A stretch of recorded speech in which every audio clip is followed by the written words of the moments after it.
आज हम मराठी का फिफ्थ पोएम करने वाले हैं जिसका नाम है दोन दिवस। दोन दिवस यानी कि 2 दिन, जिसके लेखक है नारायण सुर्वे। 1926 से 2010, 1926 से लेके 2010 तक ये उनकी बर्थ ईयर है और ये उनका डेथ ईयर है।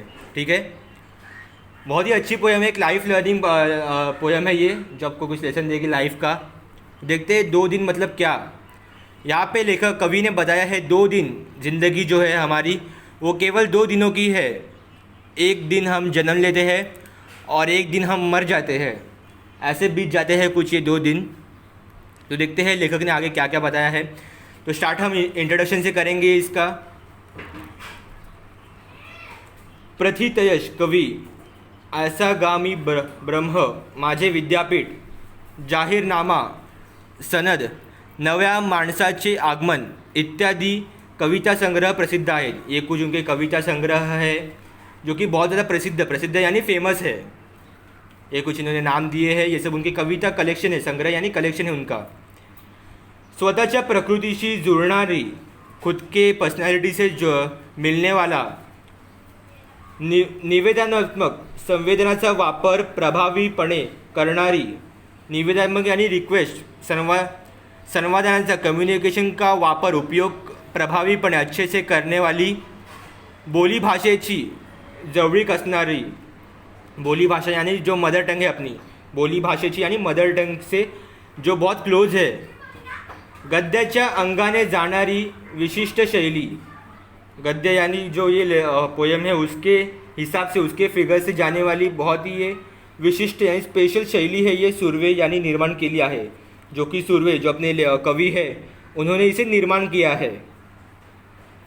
कामगार जीवनाची सुखदुःखे त्यांच्या काव्य लेखनाच्या प्रेरणास्थानी असतात।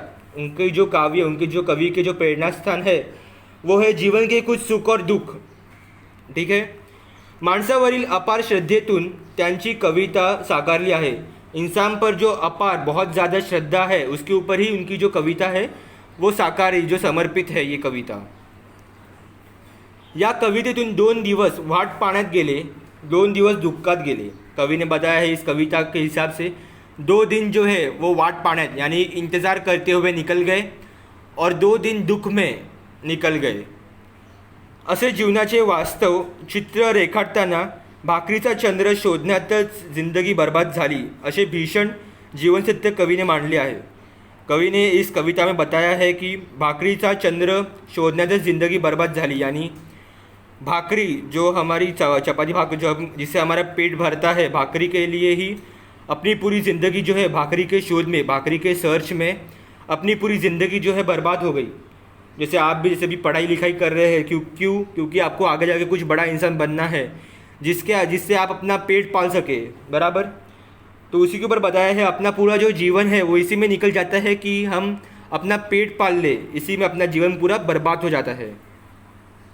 हम अपनी लाइफ एंजॉय ही नहीं कर पाते, लेकिन पूरी ज़िंदगी जो है वो बस भाकरी के पीछे ही भागते रहते हैं। पण हे सत्य मांडताना जगाच्या या शाळेत दुःख पचवून जगण्याची शिकवण आपल्याला मिळाल्याचे ते सूचित करतात। लेकिन ये सत्य मानते हुए, ये सच बात करते वक्त वो ऐसा भी बताते हैं कि या जगह शायद इस दुनिया की जो स्कूल है, दुनिया की स्कूल, वो स्कूल नहीं जिसमें आप पढ़ते हैं, वो स्कूल जिसमें आपको सच में जैसे आप लाइफ लेसन मिलता है, जिस स्कूल में आपको दुनिया की जो स्कूल है उस लाइफ लेसन को पचाने में, उस लाइफ लेसन को सीखने में जगण्याची शिकवण आपल्याला मिळाल्याचे ते सूचित करतात। लाइफ में ही आपको असल लाइफ लेसन मिलती है, ऐसा वो बताते हैं। सो ये था इंट्रोडक्शन वाला पार्ट। अब हम पोएम स्टार्ट करते हैं, देखते हैं लेखक ने पोएम में क्या बताया है।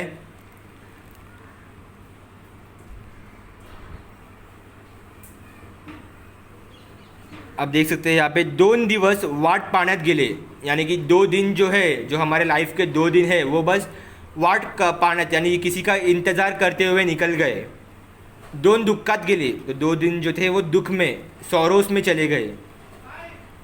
हिशोब करतो आहे किती राहिले डोईवर उन्हाळे, मतलब अब वो हिसाब कर रहे हैं, हिसाब यानी कैलकुलेट कर रहे हैं अब वो, कि अब कितने डोईवर उन्हाळे यानी सिर पर अब कितने उन्हाळे यानी समर यानी कितने अभी उन्हें और धूप देखनी है लाइफ में, अभी और कितने उन्हें समर सीज़न देखना है, ऐसा वो बता रहे हैं, ऐसा वो हिसाब कर रहे हैं.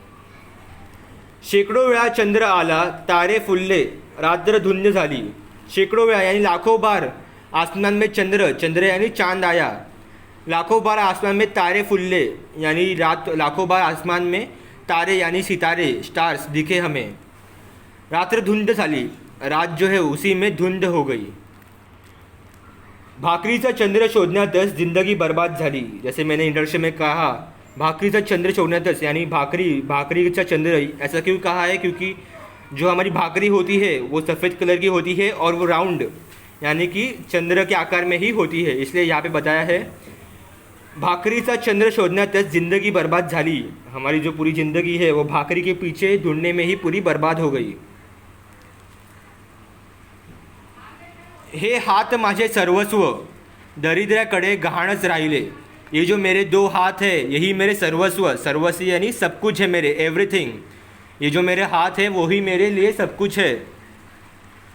दरिद्र्याकडे गहाणच राहिले, लेकिन वो भी दरिद्र्याकडे यानी पॉवर्टी में गहाण यानी लोन, गहाण यानी किसी को उधारी पे है. मेरे जो हाथ है वो भी पॉवर्टी में ही उधारी पे है, ठीक है.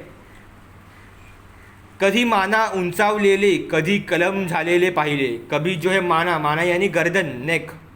कभी लेखक ने माना यानी जो गर्दन है वो कभी ऊंची हुई देखी, यानी जो नेक जो है वो नीचे नहीं था, जो वो बो डाउन नहीं था, वो हमेशा ऊपर था. कभी उन्होंने देखा, तो कभी उन्होंने ऐसा भी देखा कि जो गर्दन है वो कलम झालेली पाहिली. कलम होना यानी धड़ से अलग होना, कलम होना यानी धड़ से अलग कर देना, कलम गर्दन काट देना, ऐसा भी उन्होंने कभी कभी देखा. हर घड़ी अश्रू वाळविले नाहीत. मतलब हर घड़ी यानी एवरी टाइम, हर टाइम उन्होंने अश्रू वाळविले. हर टाइम जो अश्रू है, अश्रू यानी टीयर्स, हर टाइम उनके जो अश्रू है वो वाळविले, वो सूखे नहीं. वाळविले यानी सूख जाना. हर टाइम अश्रू सूखे नहीं. पण असेही क्षण आले तेव्हा अश्रूच मित्र होऊन सहाय्यास धावून आले. हर टाइम अश्रू, हर टाइम टीयर्स सूख नहीं गए. कभी कभी ऐसा भी क्षण, टाइम यानी मोमेंट आया जब अश्रू ही मित्र बनकर सहाय्य के लिए भाग के आए. सहाय्य यानी मदद करने के लिए भाग के आए. दुनियेचा विचार हर घड़ी केला. उन्होंने दुनिया यानी जो वर्ल्ड का विचार जो है, उन्होंने दुनिया का विचार हर घड़ी यानी हर टाइम, हर वक्त किया. अगा जगमय झालो, उसमें ही वो पूरी जग का जो हिसाब करने में ही वो बीत गए उनकी ज़िंदगी. दुःख पेलावे कसे, पुन्हा जगावे कसे, याच शाळेत शिकलो. उन्होंने इसी स्कूल में, मतलब इस दुनिया की जो स्कूल है उसी में उन्होंने सीखा कि दुख को कैसे पेला जाए. पेला मतलब दुख को कैसे बेयर किया जाए, दुख को कैसे अपनी ज़िंदगी में कैरी किया जाए. पुनः जगावे कसे, फिर से जीना कैसे, फिर से सर्वाइव कैसे, फिर से लिविंग कैसे स्टार्ट करना है, याच शायद सीख लो. उन्होंने ये सब इसी दुनिया के स्कूल में सीखा. ज्योत भट्टीत शेकावे पोलाद, तसे आयुष्य छान शिकले. ज्योत भट्टी यानी भट्टी जो रहती है, आपने देखा रहेगा भट्टी जिसमें गरम और पोलाद यानी आयन, लोहा. वो बताते हैं कि भट्टी में पोलाद कैसे अपनी गरम होता है. शेकावा यानी गरम होना. भट्टी में पोलाद कैसे गरम होता है, वैसे ही आयुष्य छान शिकले, वैसे ही उनका जो लाइफ है वो भी अच्छे से गरम हो गया. क्योंकि उन्होंने बहुत सारे, जैसे बताया था ना मैंने, बहुत सारे बुरा वक्त देखा है उन्होंने अपनी लाइफ में. तो वैसे ही वो बता रहे हैं, वैसे ही मेरी जो ज़िंदगी है वो भी अच्छे से गर्म होकर निकली है इस दुनिया के स्कूल में से. 2 दिवस वाट पाण्यात गेले, 2 दुःखात गेले. लास्ट में उन्होंने वही बताया कि 2 दिन जो है वो इंतज़ार में चले गए और 2 दिन दुख में चले गए. तो बस ये कविता यहीं पे ख़त्म होती है.